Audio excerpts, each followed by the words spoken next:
Francisco, o Sol de Assis.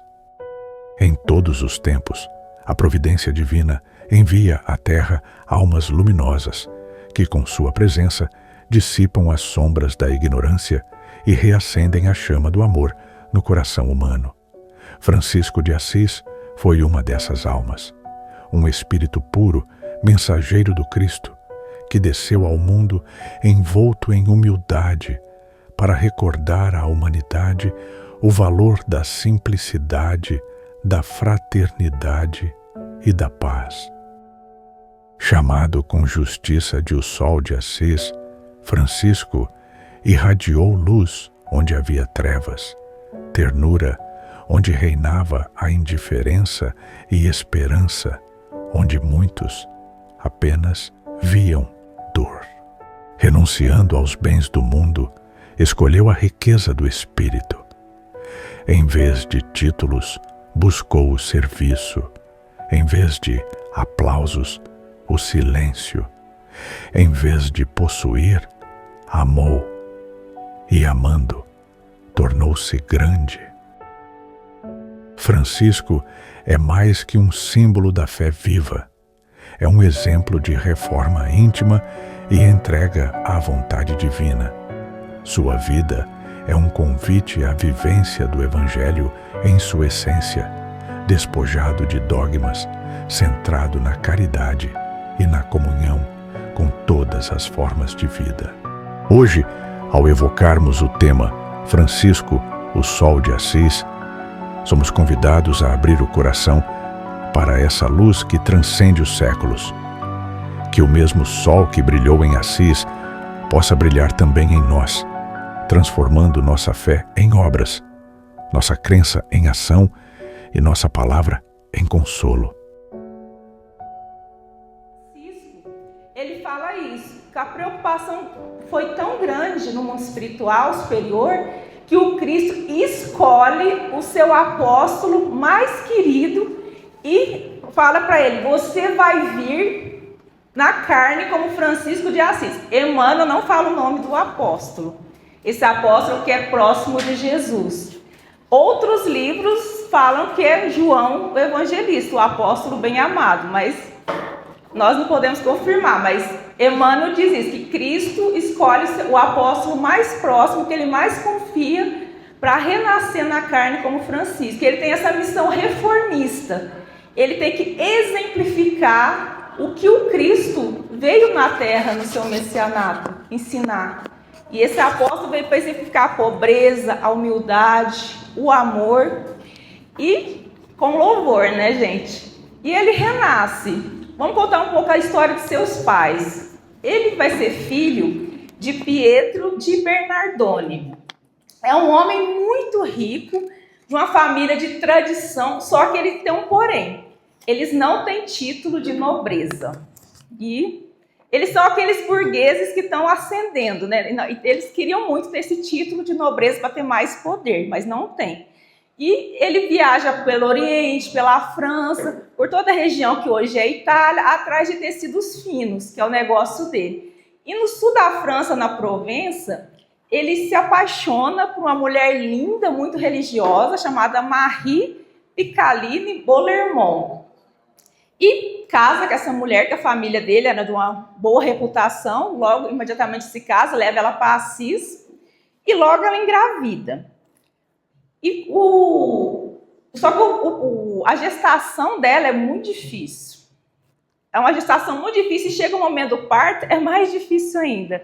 É aquele parto complicado, difícil, e a parteira tem dificuldade, faz orações com pressa, e nada resolve naquele instante. E bate na casa palaciana que eles moram. Bate e é um peregrino, uma pessoa que está esmolando, pedindo ajuda. Só que esse peregrino, ele com as mãos, como se estivesse orando, ele fala: leve a senhora Bernardone para o estábulo, que é o curral, onde ficam as vacas, os cavalos. A criança tem que nascer lá. E leva um recado para ela, e ela aceita. Que tudo tentaram e não deu certo para essa criança nascer. Levaram ela para o estábulo e lá o bebê nasce. E ela batiza o filho, que o marido estava em viagem, que ele viajava muito. E ela batiza o filho de Giovanni, que é João em português, de Pietro, que tinha que pôr o nome do pai, de Bernardone. Só que o nome é alterado, né? Porque ele não chama Giovanni. Tem várias versões, duas assim as mais aceitas. Quando o pai chega, o pai era bem tolerante, bem intransigente, ele muda o nome do menino, porque Francesco significa francesinho. E a mãe veio da França e ele gostava muito da França. Outra versão é que ele, crescendo, os outros menininhos chamavam ele de francesinho. Aí mudou o nome, mudou literalmente o nome para Francisco. E como é que foi a infância de Francisco? Não se sabe muito, só sabe que teve grande influência da mãe. A mãe ensinava, falava com ele em francês, ensinava ele música, as trovas medievais, ao culto aos cavaleiros. E ele cresceu assim, ele encantava, porque ele falava tão magistralmente as poesias, as músicas, que as pessoas encantavam com ele. E a juventude? A juventude dele todo mundo sabe, né? Essa é bem polêmica. Ele se tornou o rei da juventude, aquele rapaz baladeiro, festeiro, que dava banquetes, que dava festa, que arrastava os outros jovens. Só que olha que interessante, essa parte dele festeiro não dura muito. Dura pouco tempo, porque logo tem transformações na vida dele. E ele foi criado desde pequenininho com uma mentalidade. Eu falei, ter o título de nobreza para a família. E para ele ter esse título, gente, ele tinha que fazer muita coisa. Ele tinha que ir uma dessas guerras santas, se tornar praticamente um dos heróis dessas guerras, e porque o cavaleiro ele tinha muito prestígio, ele ganhava honras. Existia uma propaganda da igreja na época que era o seguinte: o rapaz que era cavaleiro, o homem, ele tinha privilégios no céu e na terra, ele era um homem santo. Então, a pessoa matar, roubar, espoliar, guerrear em nome de Jesus era considerada uma pessoa especial. A propaganda que difundia para montar os exércitos das cruzadas. E ele foi criado nessa mentalidade, que ele seria um herói. Só que olha o perfil de Francisco. Ele era baixinho, magrinho, fraquinho, saúde fraca, falante igual uma cigarra e doce como mel. Ele tinha o perfil de um soldado, de um homem truculento que vai para a guerra matar? Não tinha, né? Mas a obsessão da cabeça do pai tinha. E que interessante, Humberto de Campos fala o seguinte, que um dia encontrou Francisco no mundo espiritual e ele teve um choque, porque assim, na descrição dele, ele achou Francisco feinho, ele não achou bonito, ele achou com uns traços muito exóticos, assim, a aparência chocou, e ele era muito magrinho, né, que ele quase não comia. Então Humberto de Campos se choca com a aparência dele, assim, fala com várias palavras assim enfeitadas que ele não era belo, não era bonito.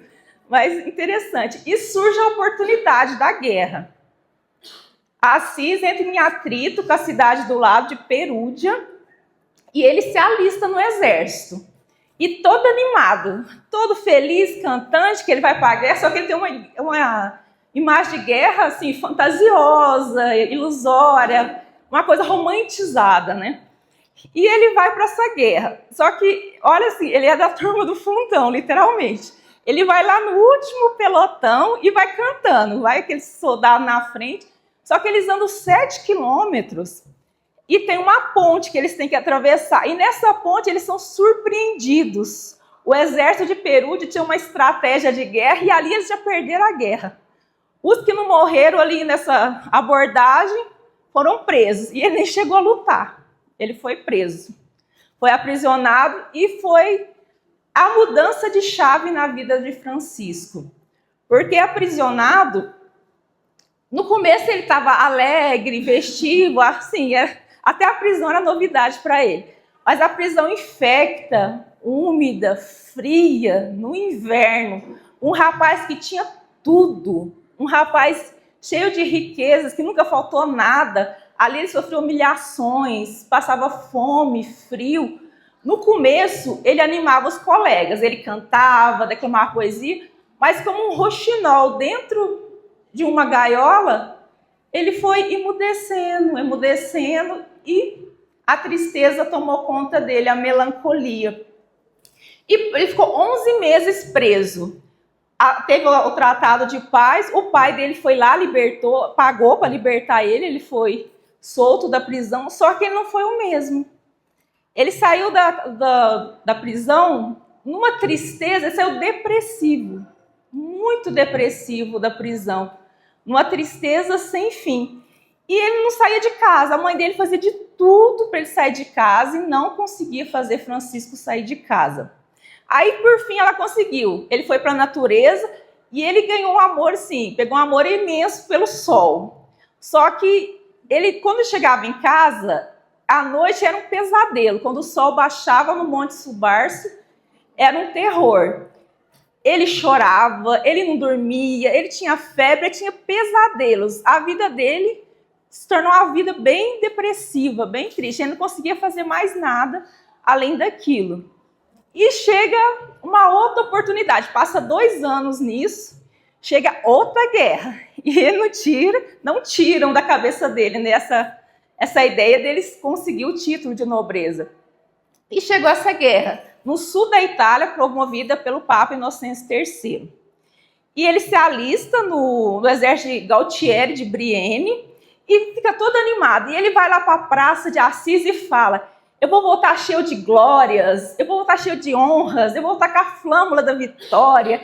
E falava, e montou no cavalo e foi embora com o exército, né? Só que eles montaram acampamento de novo em Spoleto. Spoleto sempre é o calcanhar de Aquiles na vida dele. E lá ele tem febre e começa a ter visões. E ele escuta uma voz: Francisco, a quem você deve servir? Ao Senhor ou ao servo? Aí ele: ao Senhor, é claro. E por que está nas fileiras do servo? Por quê? Aí ele pensa: o que queres que eu faça, Senhor? Ele entende que é Jesus falando com ele. Volta para Assis e lhe será dito. E ele retorna para Assis, mas para voltar para Assis, na hora que ele entra na muralha da cidade, porque as cidades eram no alto, as cidades medievais, por forma de defesa. Na hora que ele está lá em cima, ele entra na muralha principal da cidade, as pessoas começam a vê-lo, mas esse é o cavaleiro que foi para a guerra, que pagou a armadura mais cara. É esse aí, o desertor, e começa aquele monte de zombarias, de piadinhas, e ele já fica assim, entristecido. Mas na hora que o pai dele o vê, ele toma uma surra do pai, o pai dele batia muito nele. Uma surra porque um homem não deserta da guerra. Isso era um vexame, uma vergonha para a família. E aí ele começa aquele processo de tristeza, mas ele tem um recado. Jesus falou com ele tem que saber qual que é a missão dele. Volta para Assis. Só que em Assis ele fica 2 anos tentando saber que o Cristo queria dele e não descobre. Aí ele tem uma ideia com a mãe, vai para Roma. E em Roma, ele vai todo com o seu luxo, com o seu Fausto, e chegando lá entra, porque na época não era o Vaticano, gente, era a Catedral de Latrão. O Vaticano é uma coisa de 3 séculos recente. E ele olha toda aquela riqueza, aí ele vê o túmulo do apóstolo Pedro e ele fica indignado, porque as pessoas têm a tradição na Itália, você chega e põe uma moedinha. Só que ele achou um absurdo, você dá uma moedinha para Pedro, ele pega um saco de ouro e joga lá para todo mundo ver. Aqui, ó, a minha doação é essa. A doação de vocês está errada, só uma moedinha não serve para Pedro, para Cristo, não. E ele olha do lado e vê um monte de mendigo, mas um monte de homens e de mulher esmolando.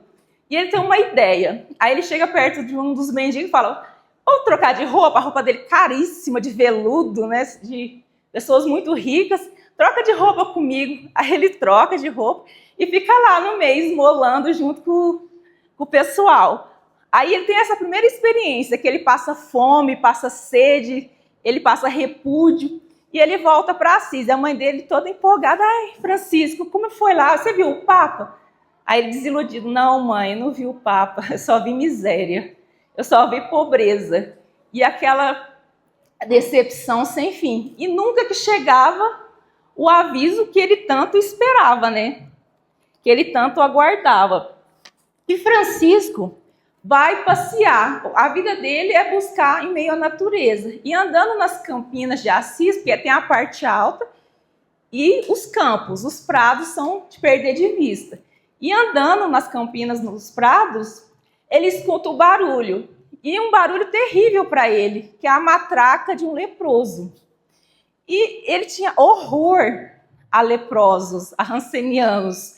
Só que não deu tempo dele correr, não deu tempo dele fugir. E naquela época, um ranceniano, o que acontecia com ele, com um leproso? Era feito assim, se suspeitasse que uma pessoa estava com lepra, mas lepra podia ser várias doenças dermatológicas. Pênfigo, psoríase, escabiose, qualquer doença grave era chamada de lepra. A pessoa era chamada, ela era deserdada, confiscada todos os bens, era feito um evento público com o Papa, um evento de requiem, e a pessoa era convidada a se afastar da cidade, da família, para não amaldiçoar a família.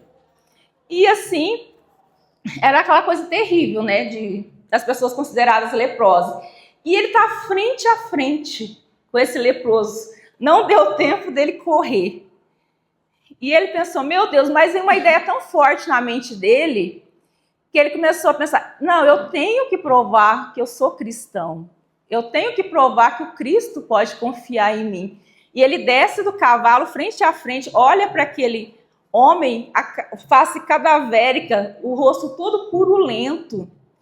E ele pega e tira o dinheiro que está e oferece para esse homem. Só que ele percebeu que o homem queria mais do que aquilo. Não era, e a mão purulenta continuou, esticada, esperando algo mais, que poderia ser um acolhimento, amorosidade, muita coisa. E vem aquele impulso de amor nele, ele desenfaixa o homem e beija as mãos, todas deformadas, beija o rosto, e na hora que ele está beijando o rosto, ele se transfigura. E o Cristo está ali, ele vê o Cristo. Ele entra num torpor tão grande que aquele homem sai dali e ele não percebe. Quando ele volta a si, onde está? E como o caminho era reto, qualquer lado que ele fosse, ele veria. Então, literalmente, ele desapareceu, né? Não tinha como. Então, esse foi um dos primeiros chamados que ele teve. E nessa época, as cidades eram muradas, como eu falei. E as principais igrejas, as cuidadas, os templos cuidados, era dentro da cidade. Fora da cidade, no campo, onde moravam os pastores, os servos, os pobres em geral, estavam tudo em ruínas. E ele andando perto ali de São Damião, ele encontra uma ermida, uma igrejinha bem pequenininha, em ruínas. Só que era interessante que o altar dela temava em permanecer em pé com a imagem de um Cristo bizantino. E ele chega, entra e se ajoelha. E no que ele se ajoelha, ele escuta mais uma vez a voz do Cristo. Francisco, reconstrua a minha igreja. E agora chegou o chamado que ele tanto buscava, só que ele não entendeu o alcance. Porque reconstruir a igreja é reconstruir a destruição que estava o ensino do Cristo entre si. Como estava pregado, porque as pessoas não tinham acesso aos ensinamentos, ficava preso aos mosteiros. Então ele tinha que levar os ensinamentos às pessoas que tanto necessitavam daquilo. E outra coisa, ele tinha que, as paredes que estavam ruínas, fazer pontes, ligar as pessoas, né? Então ele não entendeu a profundidade naquele instante. E ele pensou, eu sou rico. Ele saiu, foi para a loja do pai, vendeu vários tecidos muito caros e levou a bolsa de moedas para o padre, responsável lá pela cidade. E o padre, vendo aquilo, sabendo que o dinheiro não era dele, que o pai dele era agressivo, intolerante, e não vai dar certo. Aí falou, Francisco, eu não posso aceitar, esse dinheiro não é teu, é da tua família. E o padre não aceita. Só que aí, nesse inteirinho, quem fica sabendo que ele fez? O senhor Pietro Bernardone, o pai dele. Então ele tem que fugir para não apanhar de novo, ele se esconde. Aí de dia, o que ele faz? Ele sai pedindo de casa em casa para ajudar os leprosos, para ajudar, e se esconde. E ele vai lá perto de Assis, tem 3 agrupamentos que a gente poderia chamar de leprosários, mas não tem aquela configuração de uma clínica, de cuidar, né? E uma delas era toda murada de madeira e as pessoas moravam lá dentro. Um nobre vai e bota fogo e mata todo mundo queimado. Ele fica horrorizado com aquilo. E ele fica sabendo de outro perto de Rivotorto. Rivotorto é um rio, que é um rio que faz uma curva. Rio Torto, por isso Rivotorto, é um nome bem ao pé da letra mesmo. E ele vai até lá e as pessoas que residem lá entram em choque, porque eles eram constantemente atacados, agredidos. E o que Francisco faz? Ele vai com uma bacia, com vários panos, ele chega e fala, não, eu vim para ajudar vocês, mas é difícil a pessoa que é agredida acreditar. E ele começa a limpar as pessoas, cuidar, alimentar, e ali começa o trabalho dele, o trabalho junto ao Cristo. E o pai descobre aonde que ele está, que durante o dia ele ia pedir, né? Para poder fazer as suas obras de caridade. E o pai, junto com o grupo, pega ele, leva para casa, aprisiona dentro do porão, debaixo da escada, a ferros, no escuro. E o pai está morrendo de vergonha, o pai não aguenta mais que o pai acha que ele envergonha, porque ele está buscando um caminho de crescimento espiritual. E o pai não, o pai quer um crescimento material, né? São duas vertentes diferentes. E ele fica preso lá, vários dias. A mãe fica assim, conduída.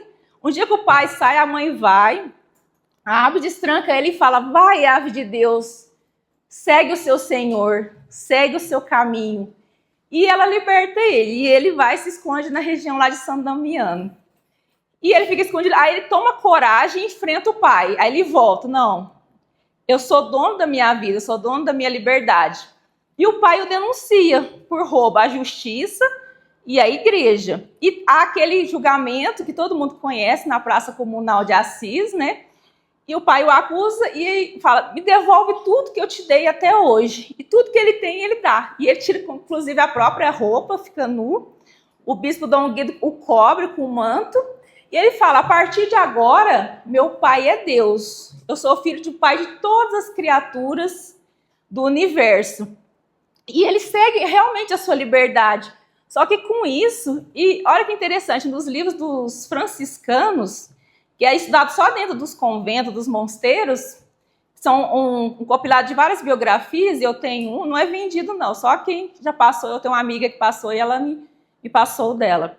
Fala que ele tem um irmão, e o irmão que herda tudo. E durante a vida toda ele é perseguido pelo pai e pelo irmão. O pai fala, não ajudem ele. O pai morre de vergonha do caminho que ele seguiu.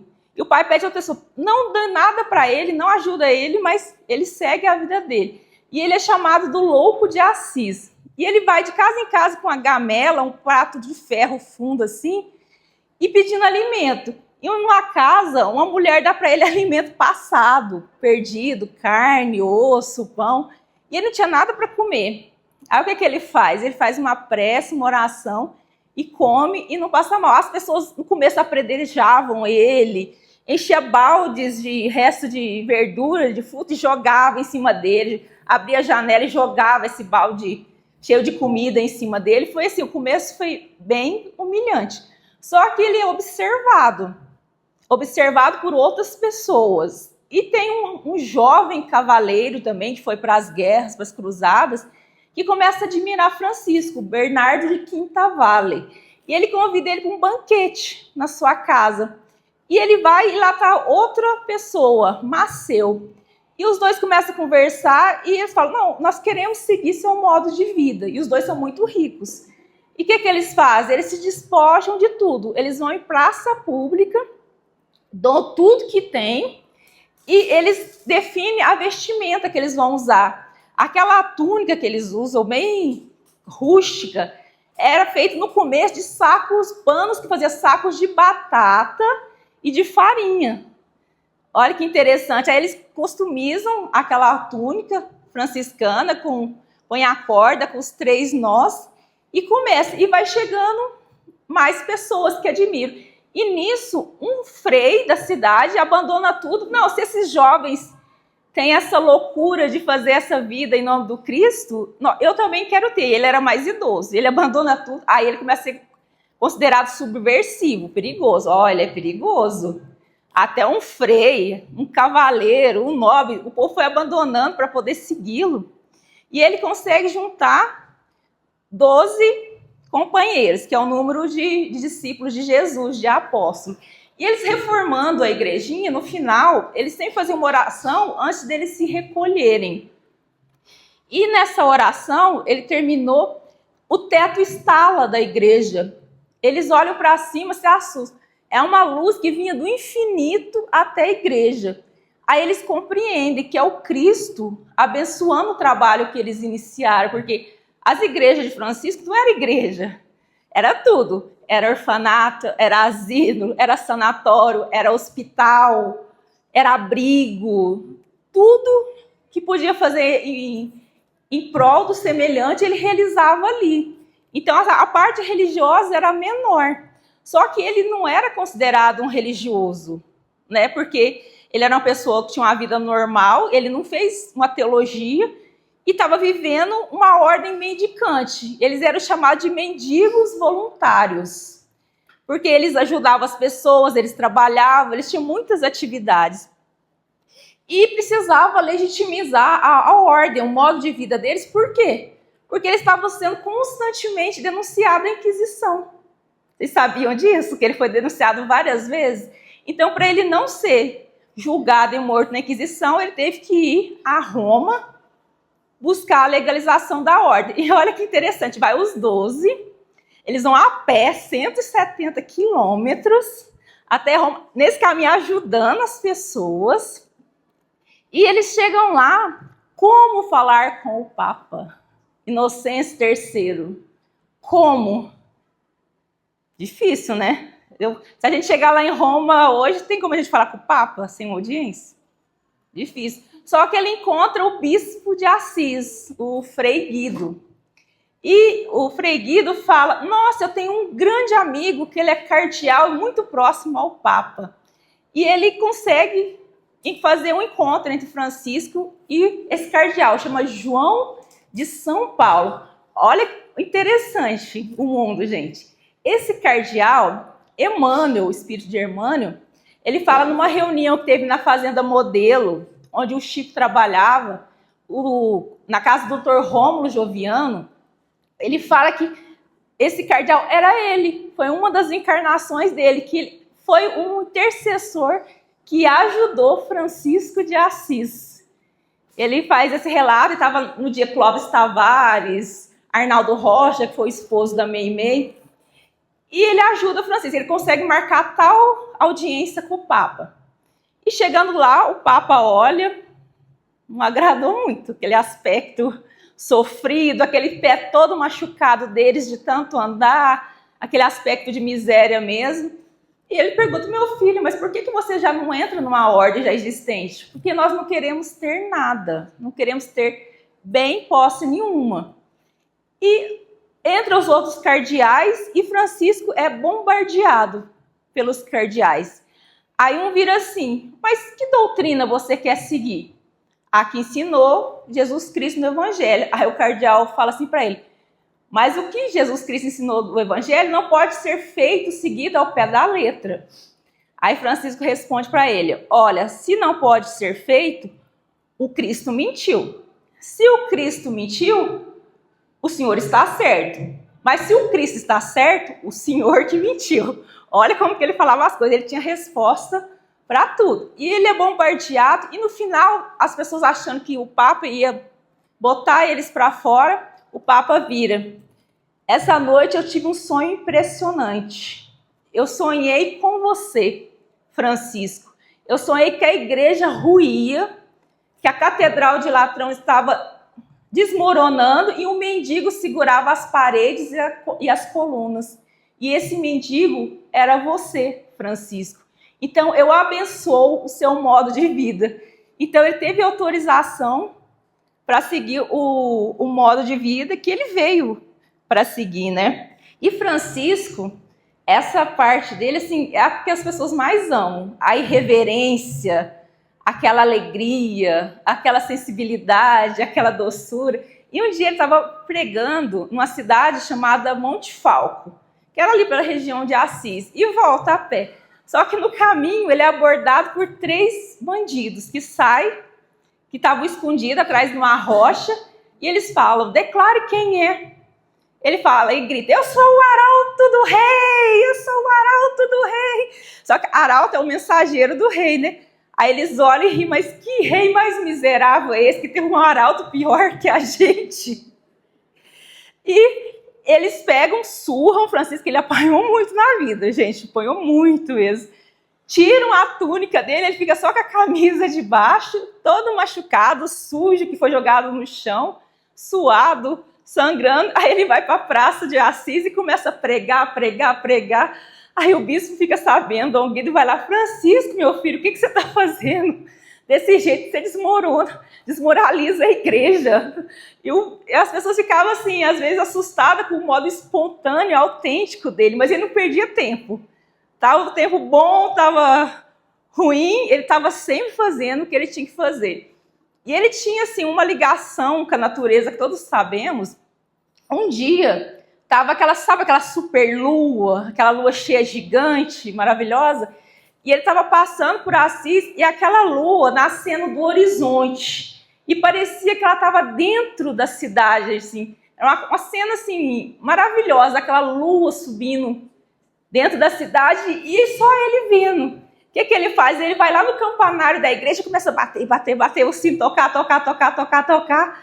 Aí a cidade inteira vai ver o que está acontecendo, porque só tocava sino fora de hora, ou a cidade estava sendo invadida, ou estava tendo um incêndio, uma coisa muito grave.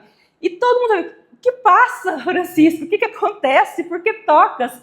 Gente, olha a lua, vocês não veem, olha, ele vendo aquela maravilha de Deus, as pessoas não tendo aquela percepção, aqueles olhos para ver aquela maravilha que ele tinha, porque ele era um espírito sensível, né? Um espírito iluminado. E ele era um espírito compassivo, cheio de compaixão. Tem várias histórias de compaixão com ele, são inúmeras, cada uma mais bela que a outra. E tem essa, que dentro da ordem eles faziam os jejuns. E era muito rigoroso, ele quase não comia. Então ele ficava muito tempo sem comer e os outros acompanhavam ele. E um dia, um dos freios, nesse jejum bem forte, começou a gritar, eu tô morrendo, me ajuda. Eu tô morrendo, por favor, alguém me ajuda. E Francisco sai, abandona o seu jejum, vai, prepara uma galinha, chama esse frei que estava passando mal, senta os dois comem. Para ele não se sentir constrangido por ter saído daquele rigor do jejum, ele sai primeiro e os dois se alimentam daquela galinha. Então ele não deixa ninguém se constranger. Ele tinha o direito de punir o outro, não tinha, como acontece nas outras ordens, mas ele não pune. Ao contrário, ele chama a pessoa para a humanidade, para o Cristo, para a amorosidade. E o Frei Maceu, esse que foi o segundo companheiro dele, era muito amigo dele.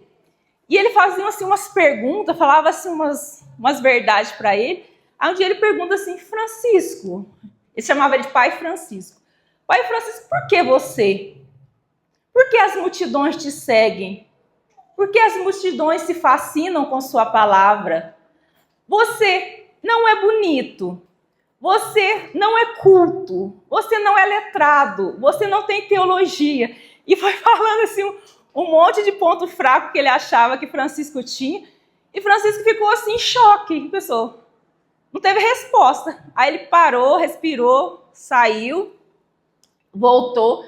Aí ele falou, eu sei por quê, porque eu sou a pessoa mais vil, eu sou a pessoa mais pecadora, eu sou a pessoa mais feia e por isso Deus confiou em mim. Porque se eu mudei, qualquer um pode mudar e fazer o bem. E esse Frei Maceu foi um grande companheiro de vida dele. Raul Teixeira, o grande espírita, o palestrante, quando ele foi a primeira vez em Assis, o túmulo de Francisco, na catedral, ele fica no centro. E em volta tem os círculos, os outros túmulos dos frades que foram próximos a ele. Aí o Camilo, o mentor do Raul Teixeira, falou assim, ande em círculo. E ele foi andando. Aí andando em círculo, pare agora. Aí estava lá, Fratello Maceu, que é irmão Maceu. Esses são meus restos mortais quando eu seguia com Francisco. Então ele revela que ele era o Frei Maceu que andava com Francisco e hoje trabalha ativamente dentro do Espiritismo, o espírito de Camilo, mentor do Raul Teixeira. E uma das coisas mais bonitas da vida de Francisco é a união dele com Clara. É uma coisa assim, sublimada. E como é que eles se conheceram? Porque quando eles se conheceram, Francisco tinha o dobro de idade de Clara. Ela tinha 16 e ele 32. Ele foi autorizado, depois de 6 anos, a pregar dentro da igreja, lá na cidade de Assis. E ele pregando, ele tem contato, porque ele já conhecia, com as famílias poderosas da cidade. E uma das famílias era do Conde Sasso Rosso, que era da família Ofredúquio. E tinha entre essas pessoas dessa família, essa jovem, Chiara, de 16 anos, belíssima, já prometida em casamento a um nobre. Só que ela encanta de tal jeito com a figura de Francisco, com a vida dele, com o que ele faz. Ela fica observando ele quando, na casa palaciana que ela mora, ele passar, ele atuar na rua. E quando ela teve a oportunidade, ela o procura. Ela fala, eu quero te seguir.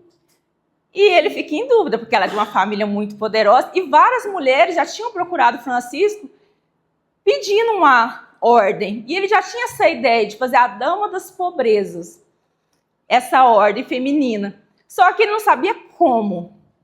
E ele falou assim para Clara, eu vou pensar, vou ver se tenho como ou não você fazer uma ordem para você tomar conta para mim.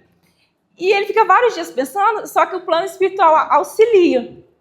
Aí o que é o plano espiritual? Ele começa a ter visões, começa espíritos contar para ele sonhos que Clara veio para tomar conta da parte feminina dos franciscanos. E ele decide, eles armam o plano de fuga. Nas casas, as pessoas, quando morria uma pessoa, o corpo saía por trás, tinha a porta dos defuntos. E Clara, para fugir, ela foge pela porta dos defuntos. E até simbólico, né? Que ela vai morrer para aquela vida e entrar em outra vida. E é aquela cena linda que a gente costuma ver nos filmes, que os freis, com aquelas tochas, saem ladeando com ela, descendo a cidade, indo em direção ao campo. E ela com um burel tosco. Lá ela faz os votos, ele faz a tonsura, rapa o cabelo dela, né? E ele tem dó, que ele fica com aquele cabelo tão lindo, dourado, ondulado, ele fica com dó de raspar aquele cabelo, mas faz todo o ritual, o voto, põe um manto preto, uma túnica preta, e ele sabe que a família é poderosa, que eles iam atrás dela. Ele coloca ela num mosteiro, para ela ficar em segurança até a família acalmar. A família vai atrás, acha onde ela está, tenta arrancar ela de qualquer forma, e ela, no final, ela consegue. Ela prova que fez os votos, e não tem como eles fazerem nada. E Clara se torna a grande amiga de Francisco. Ela é a orientadora, ela é conselheira. Nos momentos que ele está triste, um fica feliz só de estar na presença do outro. É uma afinidade espiritual tão linda, é uma coisa maravilhosa. Um se completa, é um amor sublime, só de estar na presença do outro. E o Divaldo, quando ele foi em Assis a primeira vez, Divaldo Franco, ele vai aonde que está o túmulo de Clara, e aqueles corpos incorruptíveis que está até hoje, que eles não decomporam. E ele olha para ela, e a Joana de Anjos está junto. Olha para ela, olha para Joana, olha para ela, aí no fim ele fala, minha irmã, você é Clara? Que ele viu que era a mesma pessoa. Ela não diz nem que sim, nem que não. Aí, mais para frente, ela revela que uma das encarnações dela é Clara. Tanto que a obra da Mansão do Caminho é toda ligada a Francisco de Assis. Tem várias mensagens, livros da Joana, para Francisco de Assis, ela escrevendo para Francisco. E o Divaldo, ele conta, nos 2 últimos anos de vida dele, ele conta o seguinte, que a Joana, ela estava preparando para reencarnar no Brasil, para ajudar no cristianismo do Brasil. E o Francisco estava prestes a reencarnar na Europa, que ele iria abalar as estruturas do velho continente, como ele fez quando reencarnou em Assis. Então, ao mesmo tempo, um aqui no Brasil e ele na Europa. Então, daqui a alguns anos, se a gente vê um espírito autêntico, iluminado e brigando pelo Cristo, a gente pode saber quem que é ele. E o Divaldo, ele recebe 2 psicografias do Francisco. Uma por Pietro Baldi, que eles falam no meio espírita que é a reencarnação do Frei Leão, e uma por Chico Xavier. Então, é um espírito muito ligado a eles, né? E tem um santo da igreja que chama São Domingos, da Ordem dos Dominicanos. Esse santo, ele durante uma oração, ele tem um desdobramento e ele vai parar junto a Maria de Nazaré, a Mãe Santíssima. E junto a ele existia outro sacerdote, só que ele não sabe quem é. E Maria fala, vocês levem os ensinamentos do meu filho Jesus e várias orientações. E então, ele volta desse êxtase e conta para todo mundo. Aí, um dia, entrando numa igreja, ele vê Francisco sair. Aí ele identifica, é ele que estava comigo junto a Maria. E Francisco não contou para ninguém. E eles vão conversar. Os dominicanos, eles são extremamente cultos. Eles estudam muito. E ele vai conversar com o Francisco, e Francisco, que não tem teologia, fala de uma profundidade de Jesus, do Evangelho, que ele fica estarrecido. Como é que aquele homem que não tem estudo sabe essa profundidade, sabe isso tudo? E o Francisco, ele é convidado para ir para uma das cruzadas, uma das guerras santas, a 5ª cruzada. Só que ele não imagina, eu vou abençoar uma coisa que vai matar em nome do meu Senhor Jesus? Ele recusa. Só que ele tem uma iluminação, uma ideia. Ele pensa, não, eu vou, mas para promover a paz. E ele vai até o Egito. Chegando lá, no acampamento do sultão, os soldados vêm para matá-lo com lança. E o sultão grita, sai da tenda, não mate, eu sonhei com esse homem.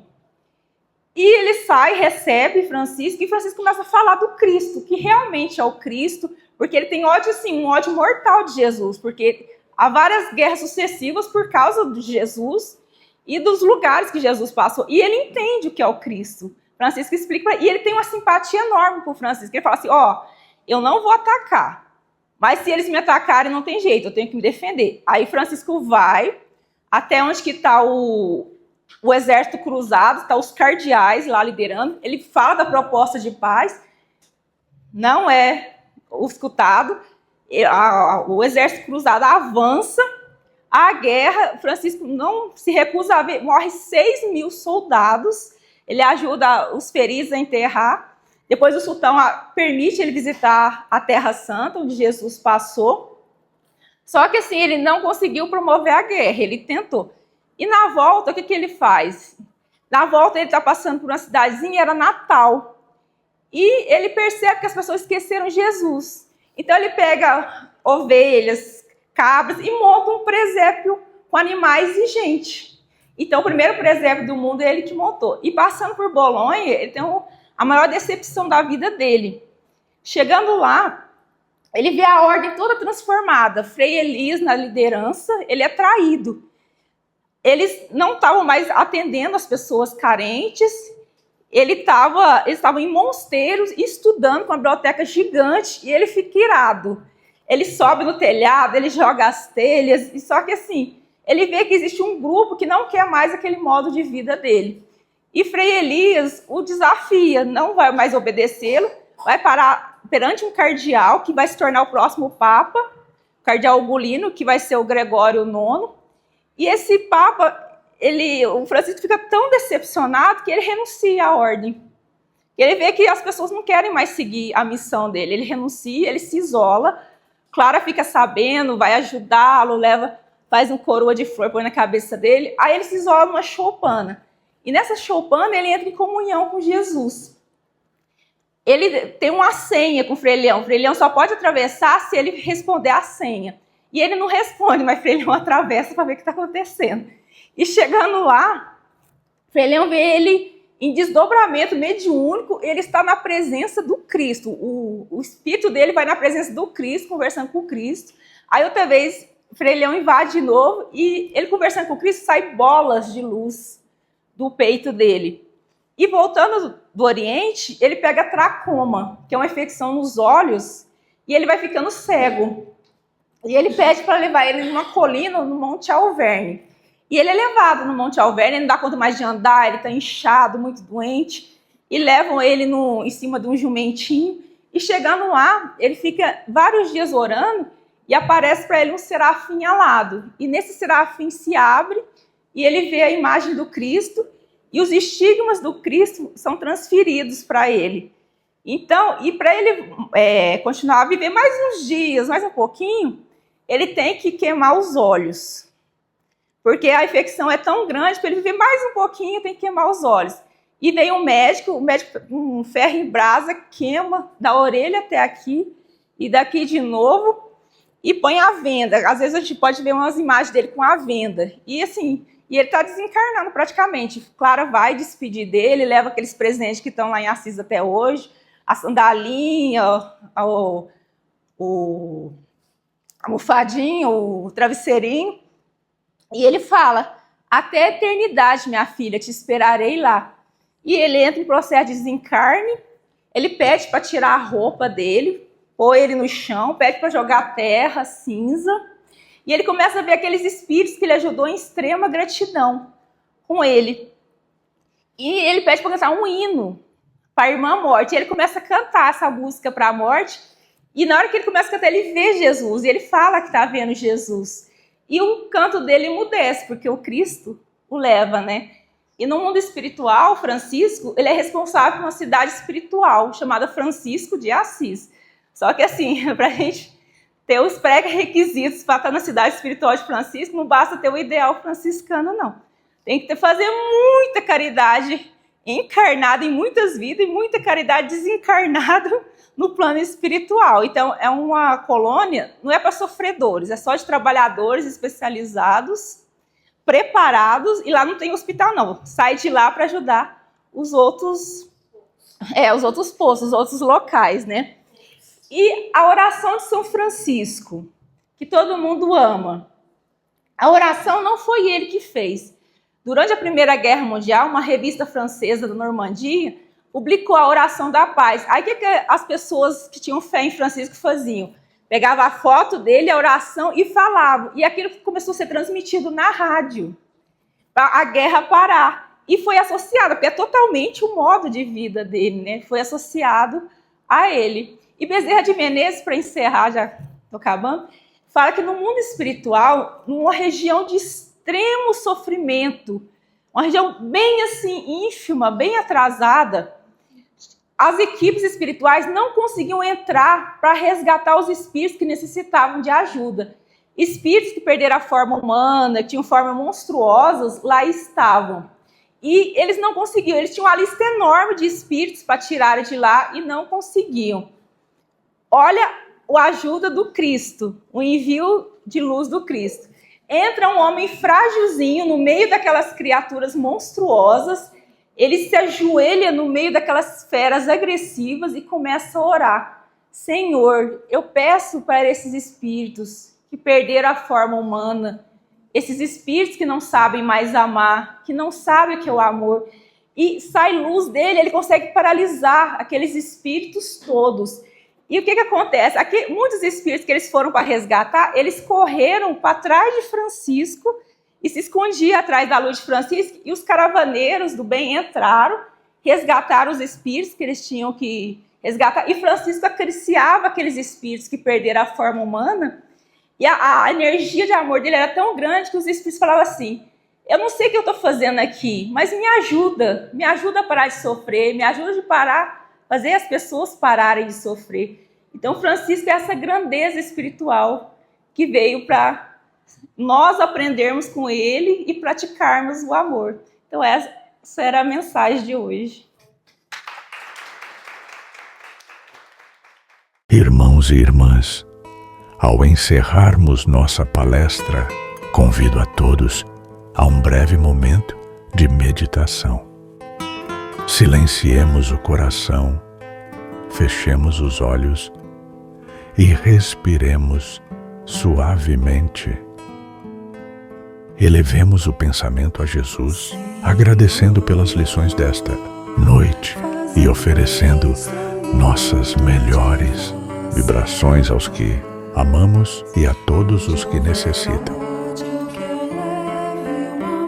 Peçamos amparo aos benfeitores espirituais para que harmonizem nossa mente e nosso sentimento, preparando-nos para o passe que será realizado em seguida. Permaneçamos em silêncio, confiantes, permitindo que as bênçãos do Cristo nos envolvam e renovem.